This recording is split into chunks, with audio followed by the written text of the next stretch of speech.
Orang yang hebat bukanlah orang yang mampu membeli segala sesuatunya sehingga terlihat hebat di mata orang lain. Tapi orang yang hebat adalah orang yang mampu mengendalikan hawa nafsunya untuk membeli sekedar apa yang menjadi kebutuhannya dan selalu bersyukur atas apapun yang diberikan Allah pada dirinya. Gitu, Fit.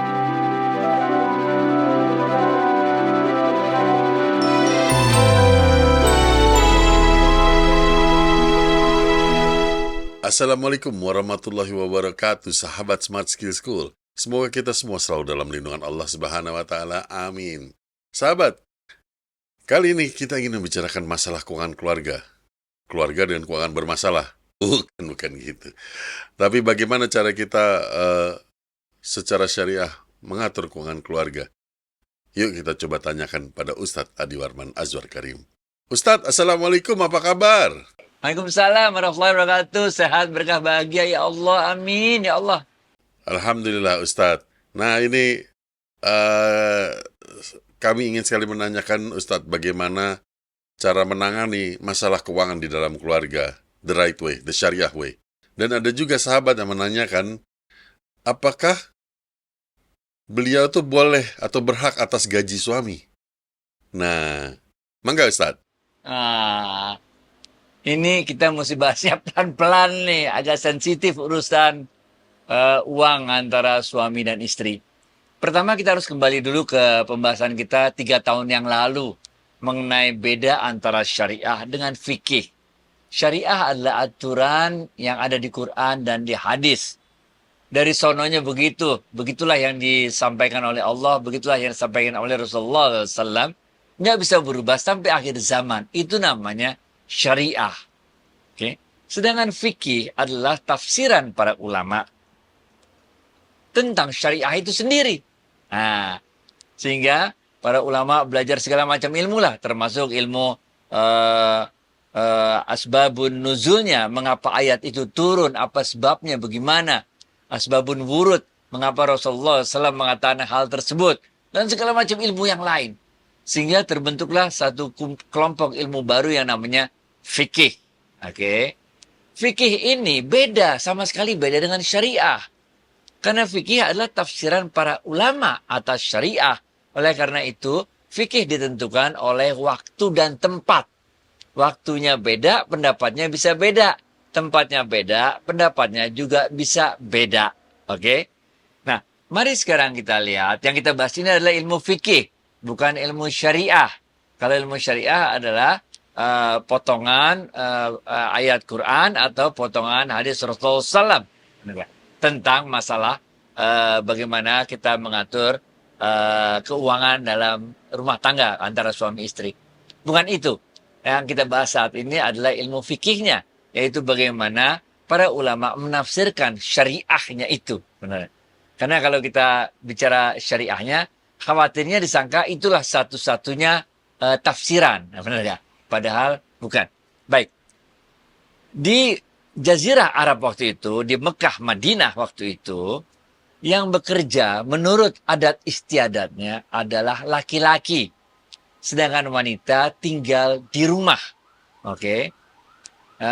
Sehingga fikih-fikih yang berkembang pada saat itu, misalnya kita lihat fikihnya Imam Malik, fikihnya Imam Hambali, oke.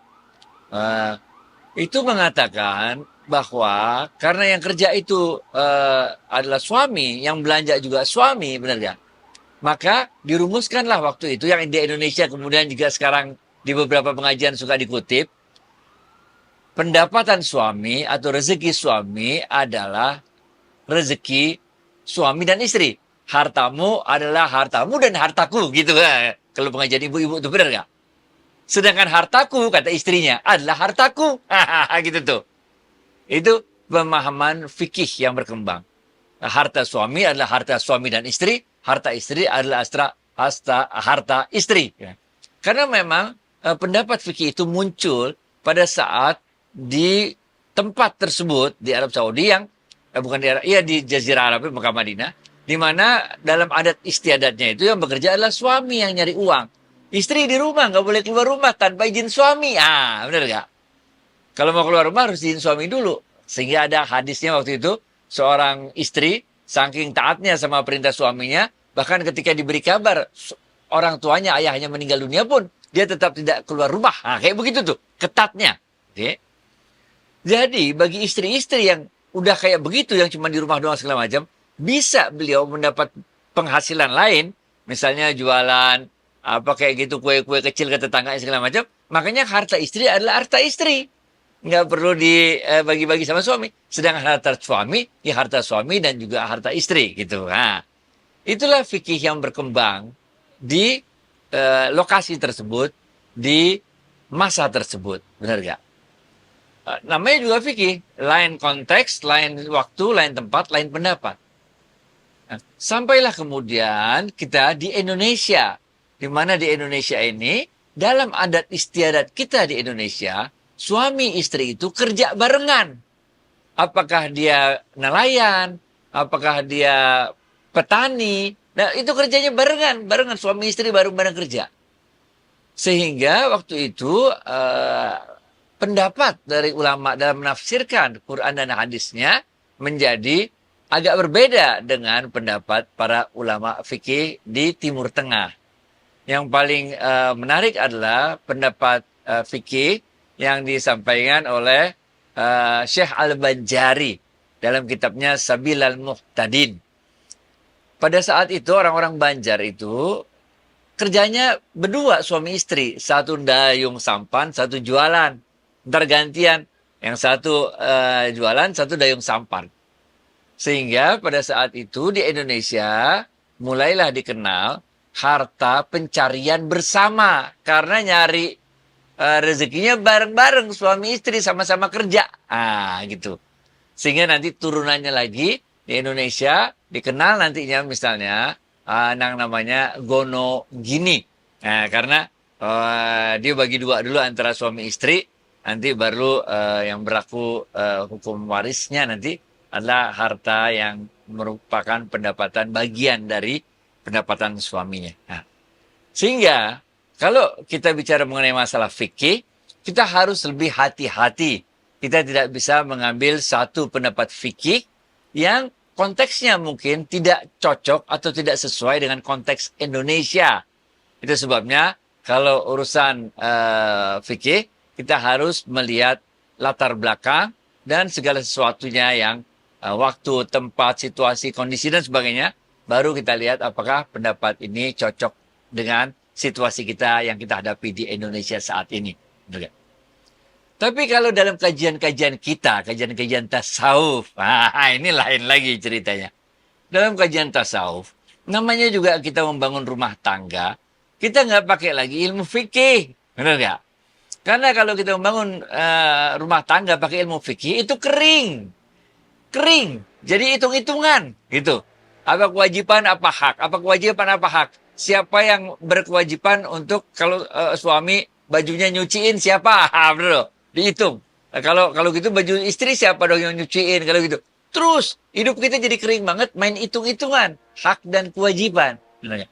Sehingga kalau dalam ilmu tasawuf kita menggunakan pendekatan yang agak berbeda dari pendekatan hak dan kewajiban. Bagaimana itu? Ini. Rasulullah SAW pernah bersabda, oke? Dinarun anfaqtahu fi sabilillah. Satu dinar yang engkau infakkan di jalan Allah. Wa dinarun anfaqtahu fi raqabatin. Dan satu dinar yang engkau keluarkan untuk membebaskan seorang budak.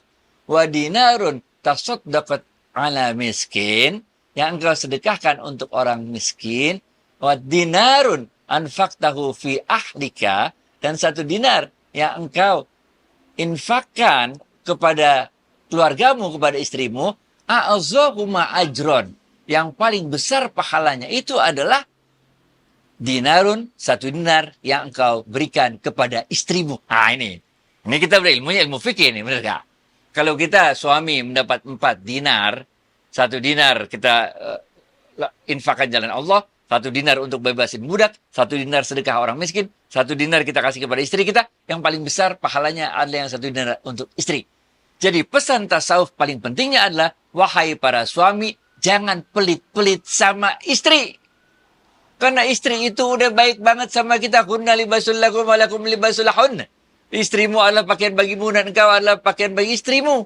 Oh, dia udah soulmate, benar gak? Jangan hitung-hitungan sama bini. Bantuin aja dah. Kasih aja duit banyak-banyak buat istri, jangan pelit-pelit. Ah, ini bagi para suami. Oke.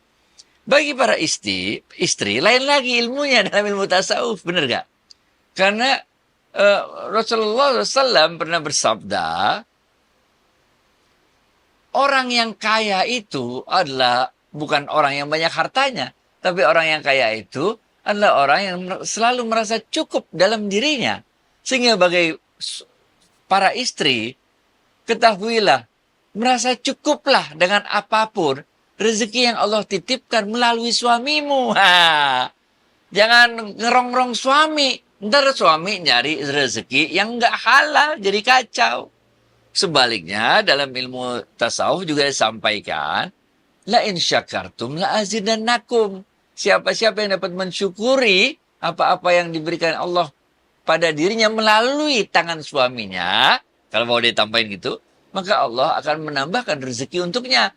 Suami jadi senang, ngasih dikit, istri alhamdulillah ya bang, alhamdulillah ya mas, thank you, aduh asik banget deh, keren banget deh, makasih banyak ya. Emang ini yang aku tunggu-tunggu, emang ini yang aku idam-idamkan gitu loh.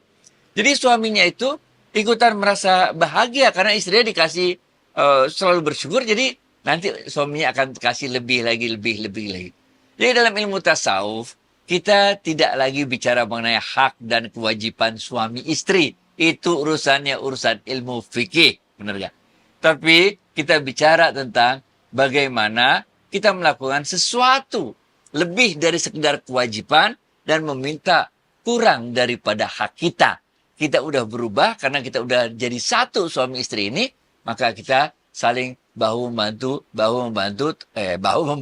dan tolong menolong satu sama lain untuk urusan rezeki. Istri tidak merasa suaminya pelit dan suami tidak merasa istrinya merongrong dalam hal kekayaan. Baik to you, Fit. Baik Ustadz, Alhamdulillah. Nah, Ustadz pernah dengar prenup agreement, marriage prenup agreement. Jadi pembagian harta pranikah? Pisah harta, betul. Di Indonesia juga sekarang juga banyak.